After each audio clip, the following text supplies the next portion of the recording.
Yo, what up, people? It's your boy, the Lav King, coming at you with a quick video.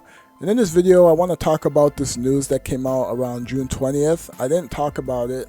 My job's taking up a lot of my time right now, so I can't really be consistent with a lot of videos, but, I'm getting that paper, so whatever.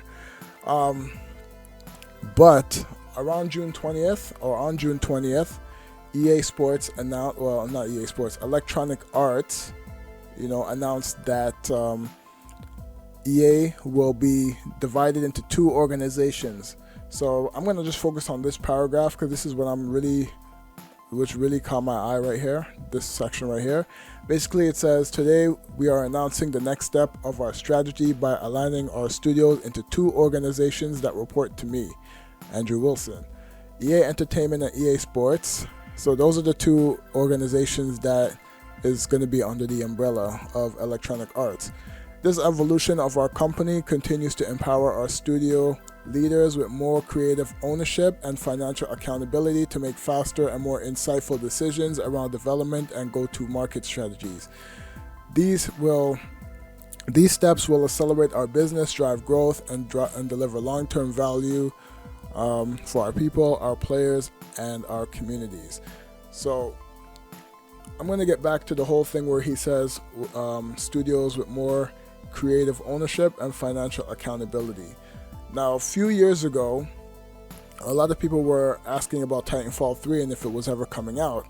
And Electronic Arts basically came out and said, what we want to do now is give the studio a lot more freedom to do whatever they want with those IPs, right?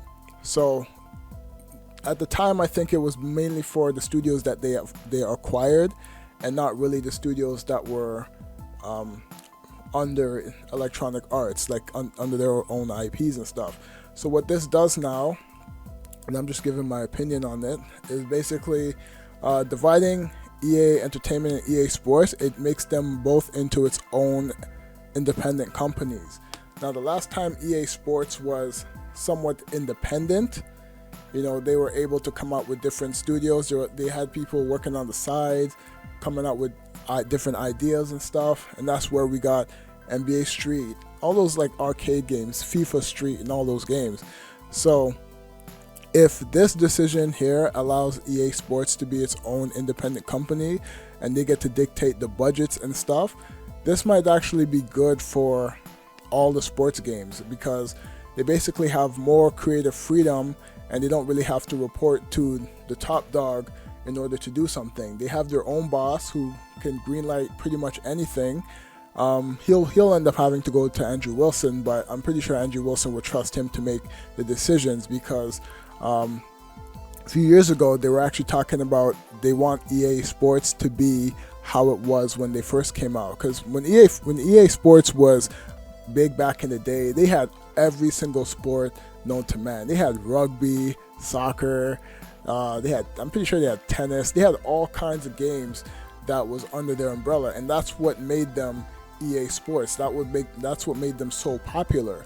But since I would say mid 2000s, a lot of times that the company would just the quality would start declining, and a lot of the games that they were making, and now with the whole live service thing, it's basically just a money pit. Like, people just put money into the game, they make money, they make the company money, and there's really no innovation. So what I'm hoping that this decision does is that it allows the companies to be way more innovative than what they've been doing, because while they did a lot of improvements for Madden franchise, a lot of the Madden players are still upset that they don't have the same type of features that they had back in days when Madden was really popping. I would think like Madden 04, 05, and like those eras with the features that they had, that's what they need to get back to, and they need to get back to that with pretty much all their games. The only game that I feel that's doing a lot of stuff for like franchise is NHL, because they're following models from other games and they're trying to implement that in their game. So I'm just really hoping that that's the direction that they go in. They made the decision, recently, like last month. So I would assume that whatever the cycle is for next year's games, all of the games, is that, you know, they will actually be able to implement stuff that they want to do because it's its own business.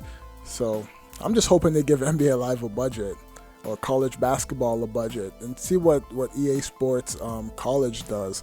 Because if college football does well, and Madden does well, and FIFA does well, that would actually give them more money to, you know, invest in other sports games such as NBA Live.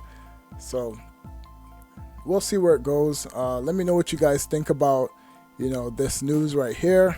I find it very interesting. I'm really hoping that, like I said, sports games need an overhaul all across the board, because it's been the same thing for the last few years, and I'm waiting for some changes. So let me know what you guys think about this news. Leave a comment down below, and I'm gonna catch you guys on the next video. All right, I'm out.